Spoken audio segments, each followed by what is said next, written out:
Okay guys, this could be one of the most important videos I've released from Axpona, and I wanted to save it for its own day to release and do a little preface for you because it involves, on one metric, it involves Wendell Diller, a legend in the hobby from Magnepan. He reached out to me several years ago. He started watching my channel, and I think one of the things he was embracing at the same time as me was DSP. Or maybe, you know, one way or the other, he's been doing it for many years. I don't know, but I know that we've bonded over that, and he's been trying to promote that within Magnepan. Now, he's no longer with Magnepan. He's kind of retired from Magnepan. He's still an advocate of Magnepan, but what his thoughts were taking it to that next level, just like I've been saying. DSP, active speakers, this is the future for if you're truly interested in higher performance, both measurably and audibly. And he definitely believes in this, and he could have just coasted. This is a guy that's already, quote, a Hall of Fame candidate for audiophiles. He could have coasted on he accomplished with Magnepan passively and rode off into the sunset.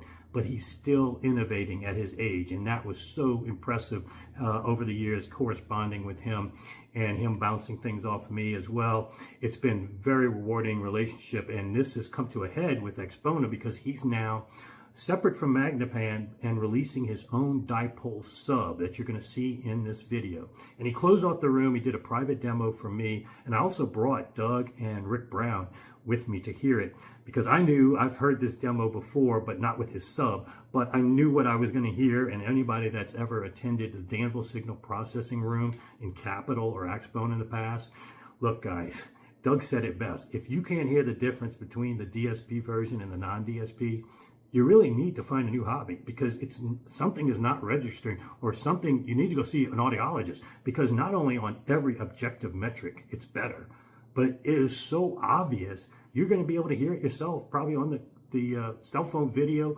YouTube, and with earphones. I mean, it's not going to be hard to digest. And frankly, I think it even made a convert of Rick Brown, who's more of an analog guy. I mean, I've got recordings coming from his house with amazing lacquers, and those do sound phenomenal. But let me tell you the truth. Doug has a $70,000 turntable he bought from Rick Brown. Guess what? Doug runs all of his stuff, analog even, through DSP, the Bach, things like Danville Signal Processing. It is so obvious, the improvement, measurably and audibly, and this is going to prove it to you again. And anybody that went to that room, I would say it'd have to be 100 out of 100% of time people would say the DSP version is better. So this is something we're seeing more and more of. We saw it with Lingdorf, Dutch and Dutch, some of the best rooms, obviously the Potpourri and Bach, the DRC Squared. There's so many companies now realizing the benefits and how much it can improve what we hear. And let's say, if that's what the hobby is all about to you, and not being in the past, I totally agree. Okay with people that are into nostalgia and wanting to keep it that way. No harm, no foul, whatever you spend your money on whatever you want. But if it's truly about improving high fidelity metrics and what you hear, I think this demo will pretty much clear it up for you that this is something you should at least start checking out. Enjoy, guys. Okay, we're ready for the private demo. We're ready now. Wendell's going to give us a... well, it's okay. We're going to get a private demo here. Hello, hello. Hello, hello.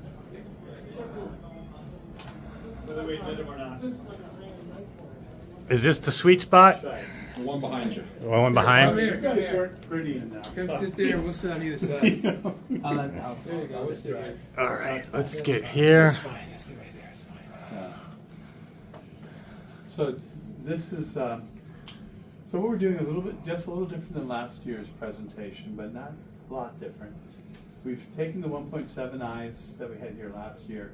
It's still a three-way system active, but we've also added to it the PlanarBASS subwoofers.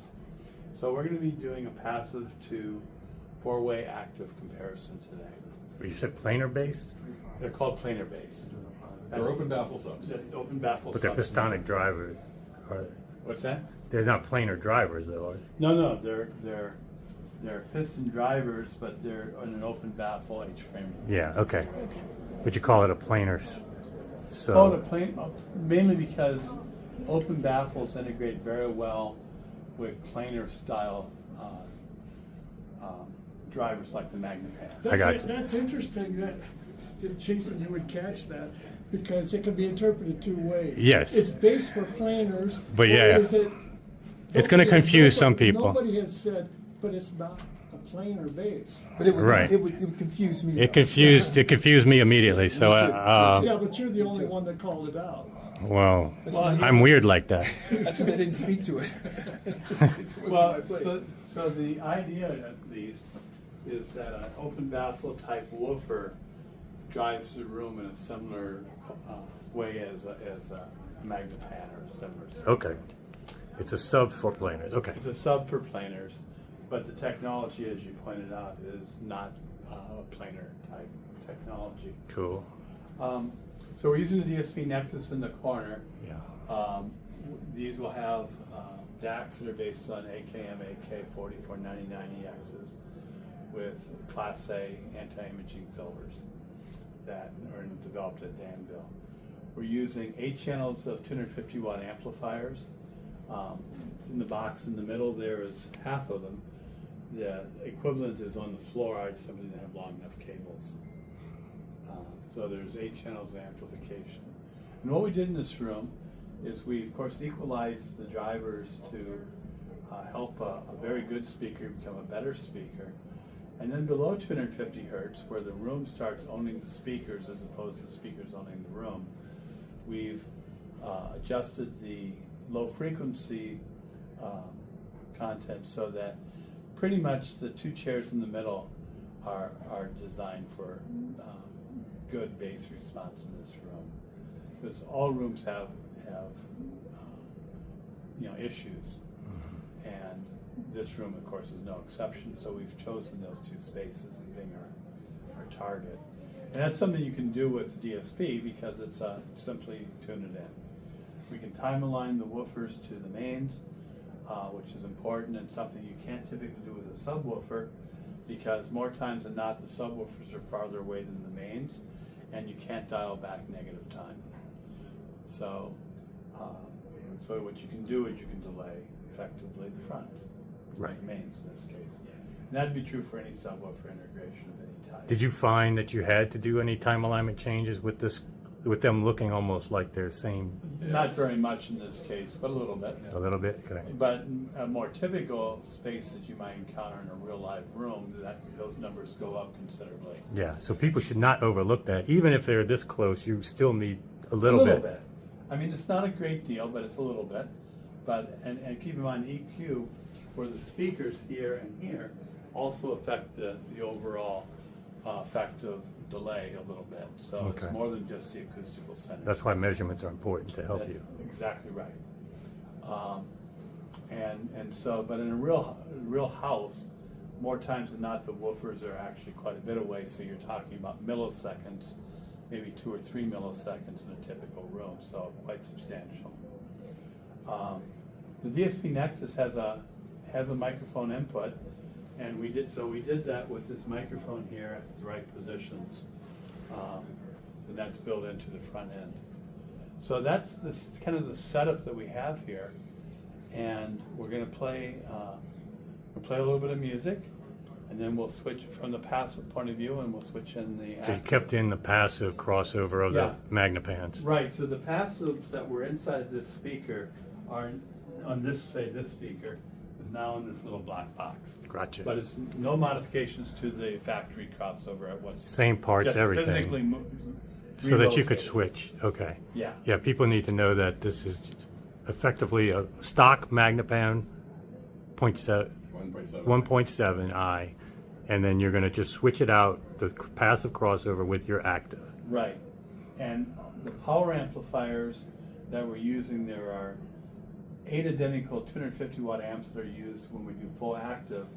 When we go to the passive, we used a separate box because I needed 10 amplifiers, but it's the same amplifier type. Okay, so no they're difference in all the equivalent amplifiers, so you're not hearing difference in amplifiers. And what are you crossing over the subs at? 80 on this one. Yeah, so Okay. 80 in this particular. Are you using very steep slopes or? Yes, so we're using 8th order Lankwitz Rileys. Okay, really good. Okay. One of the things that really matter in this particular loudspeaker is that these loudspeakers tend to work very well when they're kind of compartmentalized and working in their own lane, if you will. So a traditional Magnepan tends to have a lot of overlap. So you can have situations where energy that goes into the low panel, for instance, gets into the mid panel, and the mid panel really shouldn't see some of that low frequency energy because it affects its dynamic range. By using, in this case, very sharp filters, which are not practical in a passive scenario, we kind of keep them in their own lane. So that's one of the advantages of this particular speaker. But to be clear, any of these kind of systems that we're talking about here, you start with what are the speakers like and what is the room like? What are we dealing with? And then you tailor the DSP to solve the problem. You don't just force the solution as if you know all the answers before you've asked the questions. So the DSP gives you a tremendous amount of possibilities, and that's, I think, one of the real advantages to DSP. One of the things that we think is really important in what we do is that DSP without good analog front ends and back ends is essentially kind of irrelevant. It's just a bunch of math. So we take a lot of pride in the fact that we're, as a company, we're very good in the analog portion of our DSP. So when you're working with our company, we'd like to think that if you just used our boxes as a DAC, you'd say, hey, I got a great DAC, and irregardless of DSP. And that's something that I think sets us apart a bit, because most DSP companies don't have an analog history.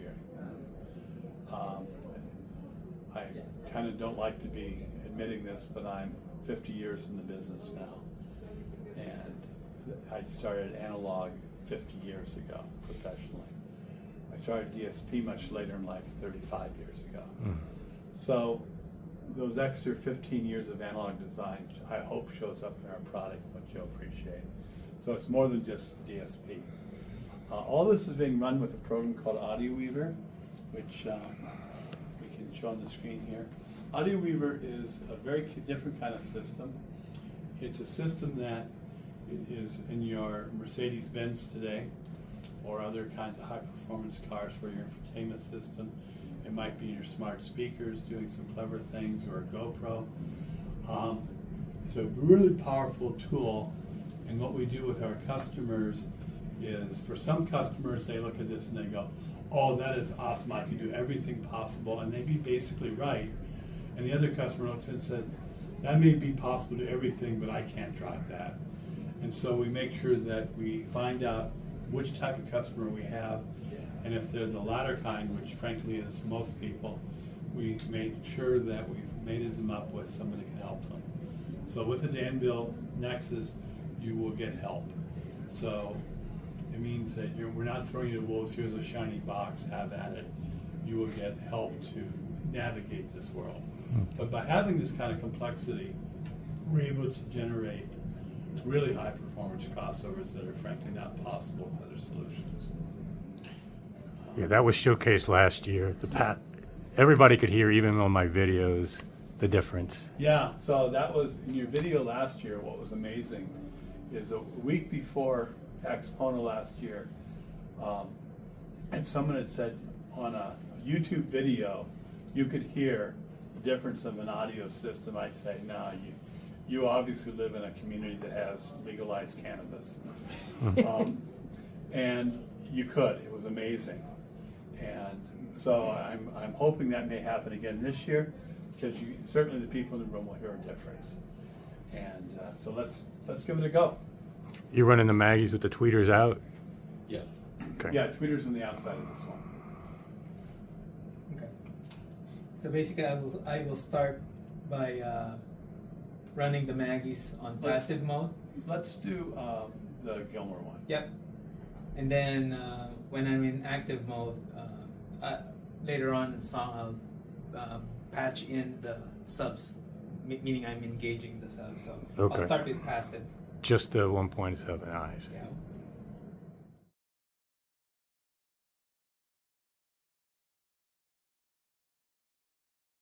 After I retired from Magnepan, I thought, hey, Danville needs an open architecture, you know, because almost all subs have built-in plate amplifiers. So I thought, hey, we could make a open baffle, open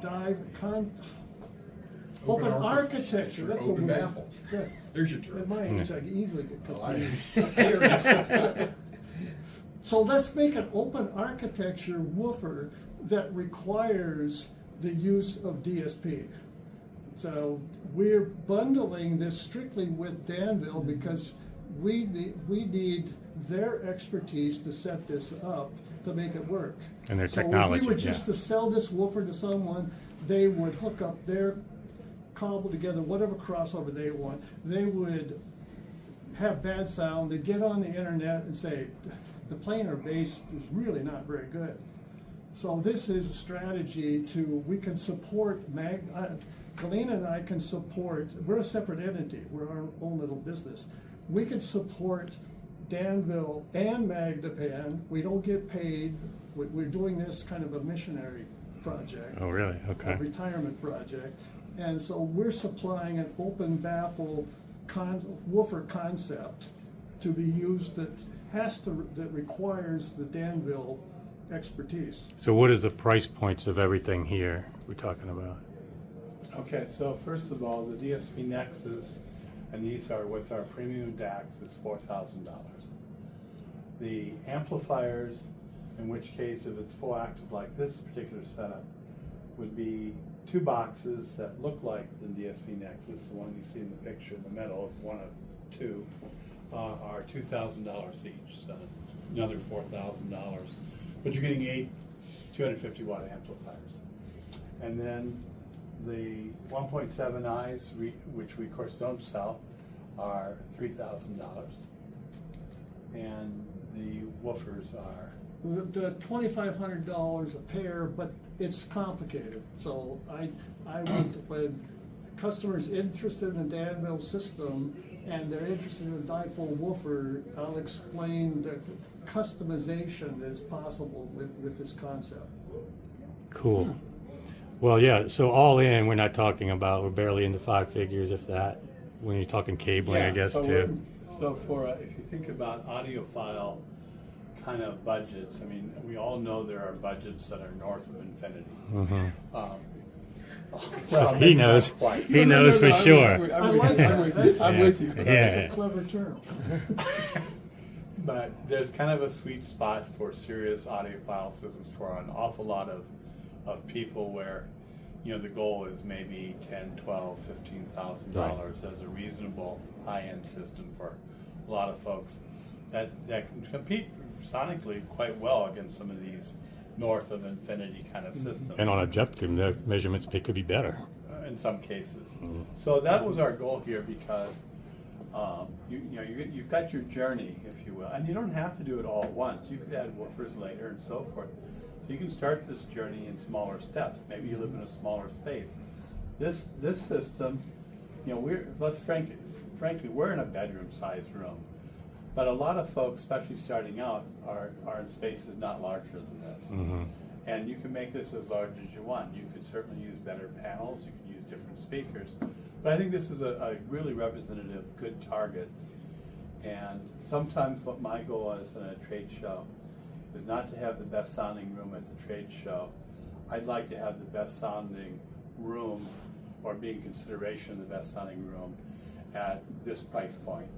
Because to me that's accessible to so many more people. Well, I'd shoot higher. I think you can get best of show when you have this tools that you've got. And if, in fact, what are you getting in terms of low frequency response in here? What did you measure? We're at 32 because that's where we are. Yeah, that's good. That's very good. With open baffle, so yeah. So you know, because at some point you have to make some trades. I'm not a reviewer, Jason. I think you know one on the other side of your camera. and so, you know, I'm not going to use hyperboles and say this is.